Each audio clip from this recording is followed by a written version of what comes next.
bet aš randu tave per baltų sniegynų. Sujungiam rankas, likimai susipynė. Sakau tau myliu, aš plaukus tavo glostau.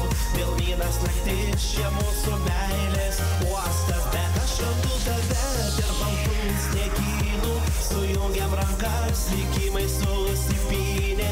Sakau tau myliu, aš plaukus tavo glostau. Vilnynas naktis, čia mūsų meilės uostas. Na, Gediminai, po šios Maniko dainos tikriausiai jau nesistebit, kodėl žmonės kaimuose eina jo koncertais. Tikrai taip. Vos išsėdėjau, mačiau ir jūs vos nenukritote iš tos entuzijazmo ir džiaugsmo. Bet to yra dar Palaukit, Aidai. Norėjau paklausti Gedimino. Duokit pašnekėti ir kitiems. Ką tik padainavot, atsipūskit. Ar žinot, kad naujausias Aido Maniko albumas, aš įsivaizduoju šitas? Taip, šitas. Prekybos centruose muša visus populiarumo rekordus. Ne tai, kad populiarumo rekordus. Ne jūsų klausiau, Aidai, palaukit. Gediminai. Nežinau. Reikės apžiūrėti prekybos centrus. Kaip galvojat, kodėl? Greičiausiai aš jo ir nepamatysiu tenais, nes bus išpirktas. O kaip galvojat, kodėl? Nu, aš matau entuzijazmą spindinti iš visų salėje. Nuotaika kelia. Gediminai, gal Manikas yra mūsų scenos viltis ir ateitis, galbūt jam būtų verta sudalyvauti Eurovizijos konkurse? Galbūt, aišku, visi keliai veda į Euroviziją. Niekada. Todėl, kad... Ten per daug žmonių. Todėl, kad Eurovizijos konkurse tu nežinai, už kokį galą esi nupirktas. Aš geriau būsiu savam kraštelį, kiek jau čia dainuosiu, koncertuosiu, man yra gerai, kaip sakytų, užsidirbti tą eurą. Andriau. Esi daininkas, buvai verslininkas, dabar dalyvausi savivaldos rinkimuose, tiesa? Bet tavo išsilavinimas yra vidurinis, taip? Vidurinis, turiu muzikos pedagogiką. Ar negalvoji apie mokslus, apie naujus iššūkius gyvenime? Pedagogika, kultūrinės veiklos vadyba. 10 metų tiesiogiai dalyvau projektų rašymus ir susidūriau su visokiausiais projektais. Ir be abejonės, kad aš manau, kiek tik tai sveikata ir mano amžius leis, aš visą laiką kažką tai stengčios įgyti žinias kažkokias. Laima, ar niekada nesigailėjote, kad neturite atsarginės profesijos? Nu, žinokit, tikrai net nesusimaščiau, nes aš žinojau, kažkaip buvau tokia užtikrinta, kad aš tikrai pasieksiu. Tai per tos 40 metų ir nebandėte kito kelio rinktis? Absoliučiai, ir man tikrai ne. Jokio kito darbo nesate dirbusi? Taip, ne. Aš per tos 40 metų pasistačiau namus, dukrą į mokslus išleidau ir man užtenka dar pragyvenimui, ir užtenka rūbam, ir užtenka maistui. Ir viskas tik iš muzikinės veiklos. Laima, be jūsų dainų neįsivaizduojami sveikinimų koncertai, kaimo šventės ir šis Kakadu penktadienis. Taigi padovanokite mums savo gražiausią dainą. Vėjas apkabins kylančią audrą. Aš labai skubu susitikt tave. Vėtroje viena, širdimi liūdna. Viltį dar turiu, ateini ar ne?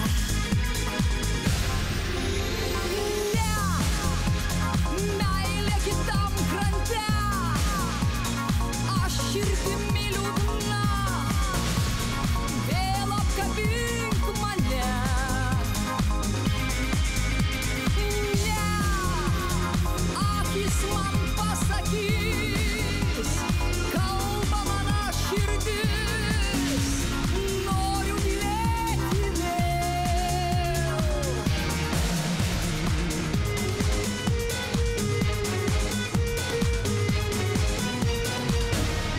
Degančių žvilgsnių ateini sapne. Šiandien gyvenu kiekviena diena.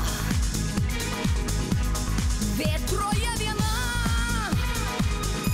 širdimi liūdna. Viltį dar turiu, ateini ar ne? Meilė kitam krante, aš širdimi liūdna, vėl apkabink mane.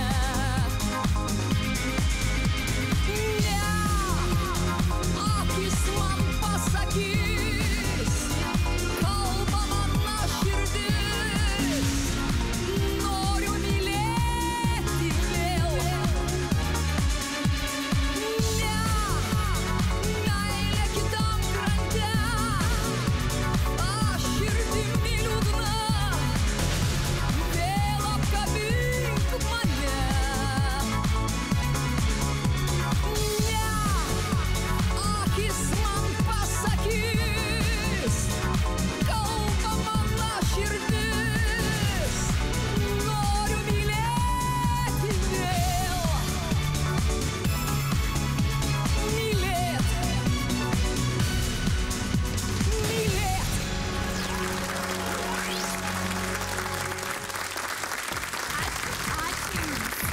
pabūkim šviesą naktį, gal ir mums žiema padės apsispręsti. Kaip gyventi, kaip mylėti, viens kitam į jausį myliuk uždėti.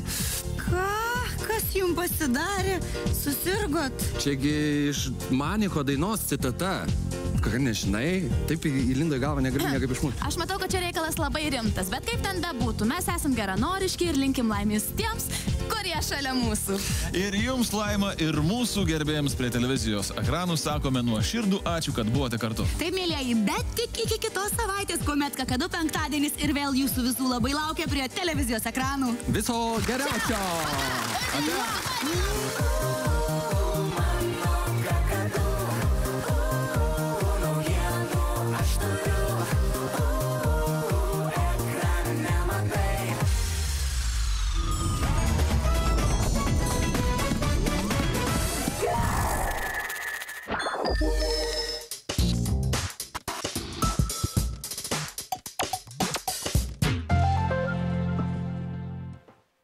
Projektų partneris smskredit.lt. Pinigai šiuolaikiškam žmogui.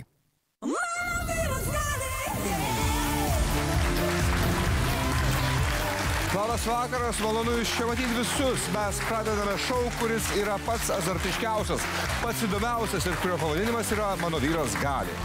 Nuolat gaudame laiškų iš žiūrovų, kad mūsų laida kaip narkotikas. Ir tai yra tiesa. Poros namuose žiūri mus ir bando atkartoti užduotis namie, kas yra irgi labai neblogai. Puiku, norint atlikti užduotį Mano vyras gali, jums nereikia tartis nei su gydytoju, nei su vaistininku. Nebent moteriai pasitars su savo vyru dėl viso pikto. Tačiau čia, mūsų studijoje, vyrų nuomonės nieks neklaus. Čia paskutinį žodį tars moteris. Ponios ir ponai, aš su malonumu pristatau jums visas 4 šio vakaro paras. Sutikite? Miss Lietuva 2014 nugalėtoja Agnė Kavaliauskaitė ir projekto Šarka narys šokėjas Tomas Legenzovas. Sveiki, Agne. Labai malonus matyti, Tomai. Linkiu sėkmės, užimti savo vietas.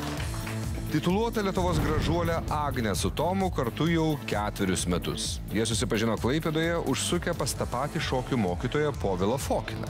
Norėdami įgyti džiazo ir baleto persmelkto judesio žinių, jaunuoliai greitai vienas kitą pastebėjo. Įsimylėjėliams nekliūtis ir juos skiriantis atstumas. Tomas gyvena Vilniuje, Agnė Klaipėdoje. Pora stengiasi susitikti kiekvieną savaitgalį. Agnė juokauja, kad pastaruoju metu gyvena tiesiog kelyje Klaipėda Vilnius. Apie sužadėtuvės pora kol kas nekalba. Tiksliau, nekalba viešai. Kol kas. Aktorius Marius Jampolskis ir jo žmona Renata.